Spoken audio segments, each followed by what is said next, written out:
লোকটি দোকানের সবচেয়ে সস্তা খাবারটা অর্ডার করেছিল, কিন্তু টাকা দিতে গিয়ে সে বুঝতে পারলো তার কাছে এখনো 10 পয়সা কম আছে। সারাদিন কিছু না খেয়ে থাকার কারণে সে দোকানদারকে অনুরোধ করলো একটু ছাড় দিতে। তার বদলে সে সবার জন্য একটা গান গেয়ে শোনানোর প্রস্তাবও দিল, কিন্তু অবাক করার মতো ভাবে দোকানদার ঘৃণা ভরা চোখে তার দিকে তাকালো আর সে খাবারটা সিঙ্কে ছুঁড়ে ফেললো। তবুও জেমসকে এক কামড়ও খেতে দিল না। বাধ্য হয়ে জেমস তার কয়েনগুলো পকেটে ভরে অপমানিত মুখে বেরিয়ে গেল, যদিও তার ভেতরটা তিক্ততায় ভরে উঠেছিল, শুধু এই কারণে যে সে একজন গৃহহীন মানুষ ছিল। এই উদাসীন সমাজে কেউ তাকে সামান্য সম্মানও দিত না। সেদিন রাতেও তাকে ডাস্টবিনে খাবার খুঁজতে হয়েছিল, হয়তো এমন কিছু পাওয়া যাবে যা খাওয়ার মতো হবে। তবে ভাগ্য পুরোপুরি তাকে ছেড়ে দেয়নি। পরদিন রাস্তায় গান গাওয়ার সময় হঠাৎ সে রাস্তার ওপারে নিজের বাবা জ্যাককে দেখতে পেল।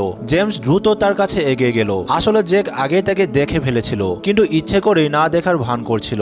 জেমসও সেটা বুঝেছিল, তবুও জোর করে হাসি মুখে বাবার সামনে দাঁড়ালো। মুহূর্তটা ভীষণ অস্বস্তিকর হয়ে উঠল, কিন্তু অনেকদিন পর পেট ভরে খাওয়ার একটা সুযোগ জেমস হাতছাড়া করতে চায়নি। ঠিক তখনই সেখানে হাজির হলো তার সৎ মা হিলারি। এক মুহূর্তের জন্য জ্যাকের চোখে অপরাধবোধ ফুটে উঠেছিল। হিলারির কাছে জেমস যেন একটা রোগের মতো, তার উপস্থিতি তার কাছে যেন বিরক্তি করছিল। হয়তো অপরাধবোধ থেকেই জ্যাক বিদায়ের আগে জেমসের হাতে কিছু টাকা গুঁজে দিল এবং ভদ্রভাবে কয়েকটা কথা বলল, কিন্তু সেই কথাগুলো জেমসের মনে আশার আলো জ্বালিয়ে দিল। সে ভাবলো হয়তো হিলারির সামনে বাবা তাকে ডাকতে লজ্জা পেয়েছে। যদি সে নিজেই এগিয়ে যায় তাহলে হয়তো বড়দিনের ডিনারে যোগ দিতে পারবে। বাবার উষ্ণ আর সুন্দর বাড়ির সামনে দাঁড়িয়ে জেমস দেখলো তার বাবার এখন আরো 2 মেয়ে আছে। ঈর্ষা আর শূন্যতায় বুক ভরে গেল তার। হাতে ছোটখাটো উপহার নিয়ে সে দরজায় কড়া নাড়লো। জ্যাকের মুখে তখন অস্বস্তি আর অসহায়তার ছাপ। কিন্তু বছরের একমাত্র উৎসবের রাতে নিজের ছেলেকে কিভাবে বের করে দিবে সে? দুর্ভাগ্যবশত তার সৎ বোনদের কাছে এই অনাহত অতিথিকে সহ্য করা কঠিন ছিল। আনন্দময় পরিবেশ দ্রুত বিশৃঙ্খলায় পরিণত হলো। আরো অতিথি আসার আগে বাধ্য হয়ে জ্যাক জেমসকে চলে যেতে বলল।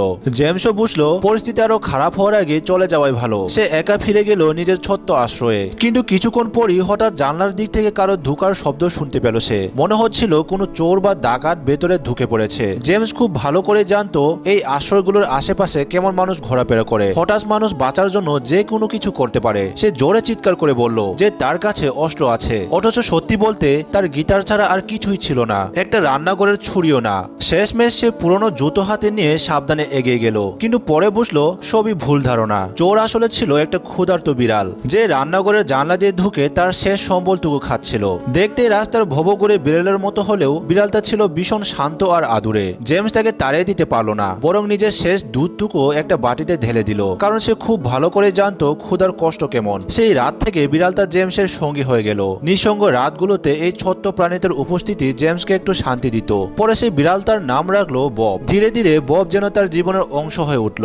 একদিন বব আহত অবস্থায় ফিরে এলো। জেমস অনেক ভয় পেয়ে গেল। তখন আশ্রয় কেন্দ্রের আরেক মেয়ে বেটিটাকে সাহায্য করলো। বেটি জানালো ববকে হাসপাতালে নিতে হবে, কিন্তু জেমসের কাছে টাকা ছিল না। শেষমেশ সে বাবার দেওয়া শেষ টাকাটাও ববের চিকিৎসার জন্য খরচ করলো, কারণ এই ছোট্ট প্রাণীটা এখন তার কাছে শুধু একটা বিড়াল ছিল না, এটাই ছিল তার একমাত্র পরিবার। ধীরে ধীরে বব আর জেমস রাস্তায় একসঙ্গে গান গাইতে শুরু করলো। ববকে কাঁধে নিয়ে গান গাওয়া জেমসকে দেখে মানুষ ভিড় করতে শুরু করলো। কেউ ছবি তুলতো, কেউ আদর করত, কেউ টাকা দিত। অনেকদিন পর জেমস প্রথমবার অনুভব করলো মানুষ তাকে ঘৃণা নয়, ভালোবাসার চোখেও দেখতে পারে। কিন্তু জেমসের অতীত ছিল ভয়ঙ্কর। সে ছিল মাদকাসক্ত।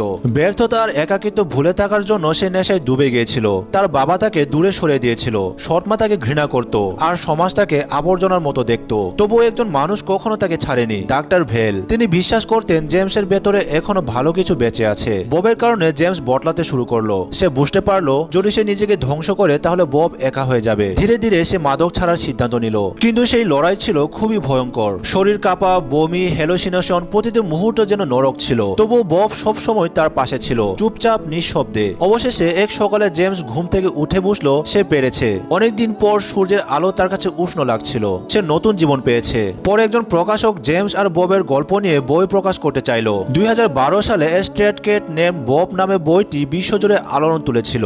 লাখ লাখ কপি বিক্রি হয়েছিল, বহু ভাষায় অনুবাদ হয়েছিল। রাস্তায় গৃহহীন এক মানুষ আর তার বিড়াল হঠাৎ পুরো পৃথিবীর অনুপ্রেরণা হয়ে ওঠে। সবচেয়ে অবাক করার বিষয় হলো এই গল্পটি সত্যি ছিল।